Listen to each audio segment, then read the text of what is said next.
Welcome back, everybody, for another deep dive. And today we're going to get into alkali metals. Oh, very cool. Yeah, those shiny, soft metals that are so incredibly reactive, like we're talking bursting into flames when they touch water, kind of reactive. Yeah, they are really something else. Yeah, so we're going to uncover what makes them so unique. Okay. We're going to explore their properties where they're found and see how these reactive elements are actually used in our everyday lives. You know, it's amazing how such reactive elements can actually be so useful. Yeah. You wouldn't think something that explodes on contact with water could be used in, like, batteries or in medicine. Great. But they are. Yeah, that's what I find so fascinating about them. Yeah. So before we get to, like, those applications, let's just break down what exactly makes an alkali metal an alkali metal. Yeah, so at the heart of it all really is their atomic structure. Okay. Alkali metals just have a single electron in their outermost shell, and they're really eager to get rid of it, which makes them incredibly reactive because they readily lose that electron to form positive ions. So they're kind of like the lone wolves at the periodic table, you know? Yeah. Ready to shed that extra baggage and make a connection. That's a great analogy. Thanks. And it's that connection or reaction that makes them so interesting. Uh-huh. So you think about lithium, sodium, potassium, even rubidium, cesium, francium. Yeah. They're all alkali metals, each with their own personality, but united by this drive to react. It's fascinating how something so small, like a single electron, can have such a huge impact on an element's behavior. Absolutely. And that behavior translates into some really unique physical properties. Okay. For instance, you mentioned they're soft. Yeah. We're not just talking soft as butter here. These metals can actually be cut with a knife. I've seen videos of that, and it's always mind-blowing. It is. They look so smooth and shiny, almost like liquid silver. Right. And that shiny surface is another characteristic of alkali metals. Okay. However, it doesn't last long when exposed to air. They tarnish rapidly because they're so quick to react with oxygen and moisture. That's why they have to be stored under oil, right? Exactly. Like giving these reactive superstars their own private spa treatment Yes. to keep them from interacting with the outside world. That's a good way to put it. Yeah. And speaking of superstars, cesium is definitely the most reactive of the bunch. Really? Its reaction with water is truly explosive. Yeah, I remember learning about that in school. Right. But it was always presented as a simple, hydrogen gas is produced kind of reaction. Uh-huh. Is there more to it than that? There's definitely more to the story. Okay. While hydrogen gas is produced, the real driving force behind the explosion is the ionization process itself. Okay. So when an alkali metal like cesium hits water, it instantly loses that outer electron. Right. This creates incredibly strong repulsive forces that literally rip the metal apart. So it's not just a chemical reaction. It's almost like a tiny atomic bomb going off? You could say that. And the heavier the alkali metal, the more violent the explosion. Okay. This is because as you move down the group on the periodic table from lithium to francium, the atoms get bigger. So bigger atoms mean bigger explosions? Very much. Is that because the outermost electron is further away from the nucleus and easier to lose? Precisely as the atomic radius increases, the outermost electron is held less tightly by the nucleus. Got it. This makes it easier for the atom to lose that electron and react, leading to those dramatic explosions we talked about. So we've got these incredibly reactive metals with a tendency for explosive behavior. Yeah. Where do we actually find them in the natural world? Well, here's the interesting part. You won't find alkali metals in their pure form in nature. Okay. They're always found combined with other elements forming compounds. So they're always playing a supporting role in nature's grand play. You could put it that way. Yeah. And the abundance of each alkali metal varies quite a bit. Okay. Sodium, for instance, is the most abundant, while francium is the rarest due to its radioactivity. Speaking of rare, I've heard whispers about scientists trying to create new alkali metals. Yeah. Is there any truth to that? There's definitely a lot of excitement in the scientific community about the possibility of discovering even heavier alkali metals, Uh-huh. like element 119. Wow. It's like a whole new frontier in chemistry. That's incredible. Imagine discovering an entirely new element. Yeah. But if these heavier elements are even more reactive, how would scientists even work with them? That's the challenge, isn't it? Yeah. Not only would synthesizing them be incredibly difficult, but studying their properties safely would require cutting-edge techniques and facilities. It sounds like we're on the verge of a whole new era of discovery with these alkali metals. I think so. But before we go down that rabbit hole, Okay. let's bring it back to the elements we do know. Okay. You mentioned they have a lot of real-world applications despite their reactivity. Absolutely. Take lithium, for example. It's become a key component in batteries Okay. that power everything from our smartphones and laptops to electric vehicles.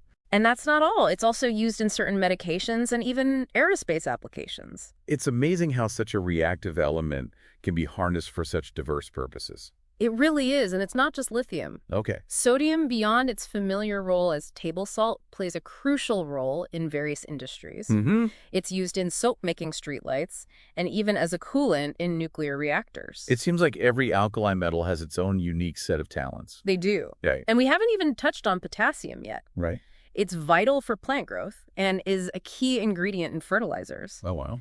It's also used in controlling pH levels and creating powerful oxidizing agents. Wow. So we've got alkali metals powering our devices, lighting our streets, helping our food grow, and even playing a role in nuclear energy. That's just the tip of the iceberg. Really? And then there are the timekeepers of the atomic world, rubidium and cesium.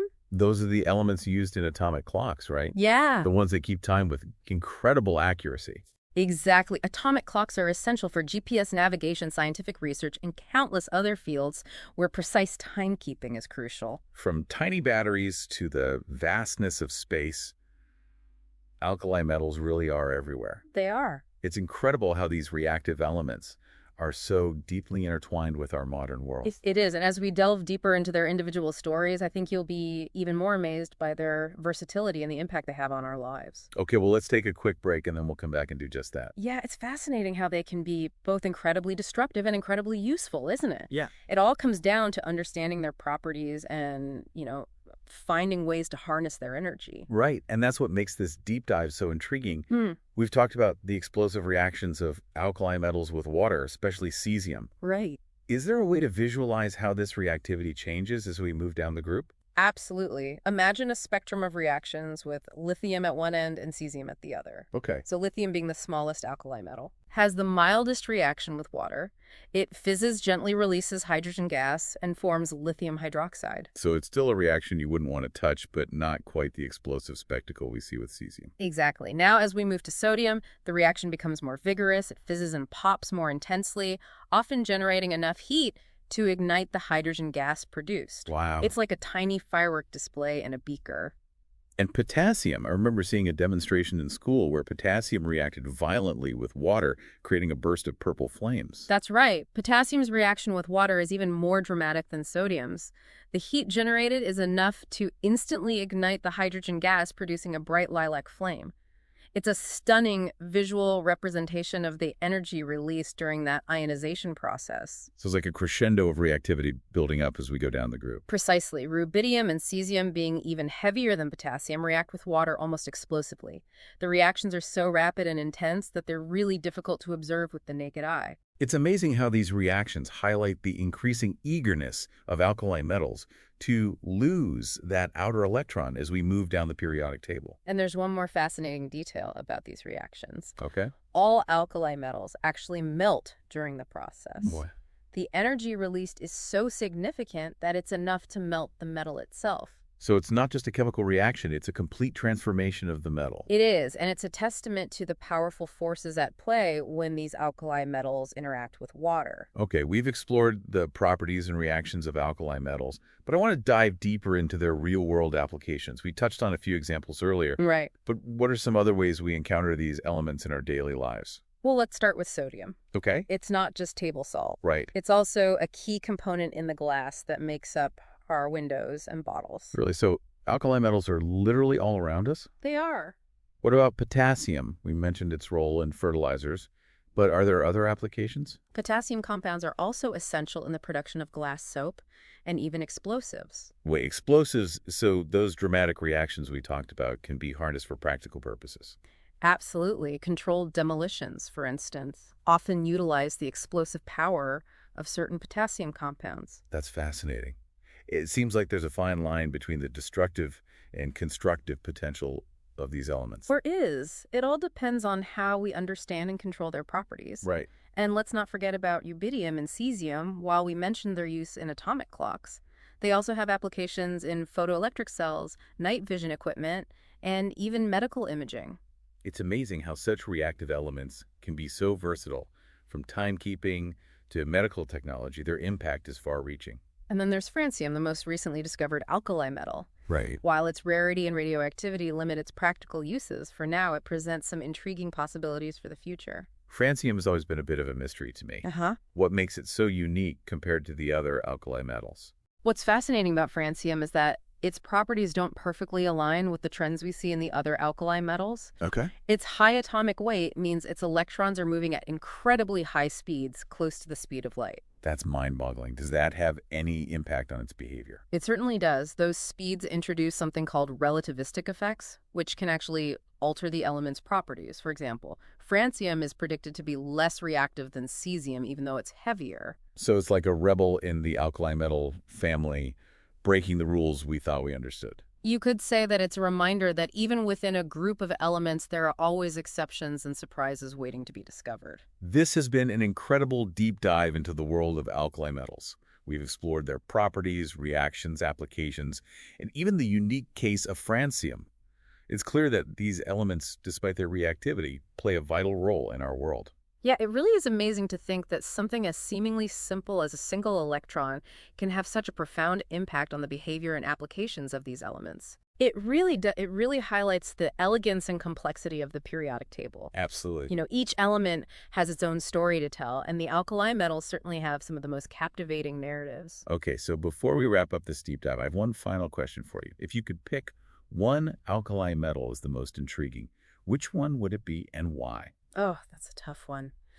They're all so fascinating in their own way, but I think I'd have to go with francium. It's such a mysterious element, you know, with its rarity, its radioactivity, and those relativistic effects we talked about. It really pushes the boundaries of what we know about chemistry and the nature of matter itself. It's like the ultimate enigma, challenging our understanding of how elements should behave. Exactly. And who knows what secrets it might hold. Perhaps studying francium could unlock new insights into the fundamental forces of the universe, or even lead to the discovery of new elements and properties we can't even imagine yet. That's incredible. Yeah. It's mind-boggling to think about the possibilities that still lie hidden within the periodic table. It is, and that's what makes chemistry so exciting. There's always more to learn, more to discover, and more to understand about the building blocks of our universe. Well, listeners, we've reached the end of our alkali metal deep dive. We hope you've enjoyed this exploration of these reactive, versatile, and surprisingly influential elements. And remember, the periodic table is full of wonders waiting to be discovered. Keep asking questions, keep exploring, and keep that curiosity burning bright. Until next time, stay curious.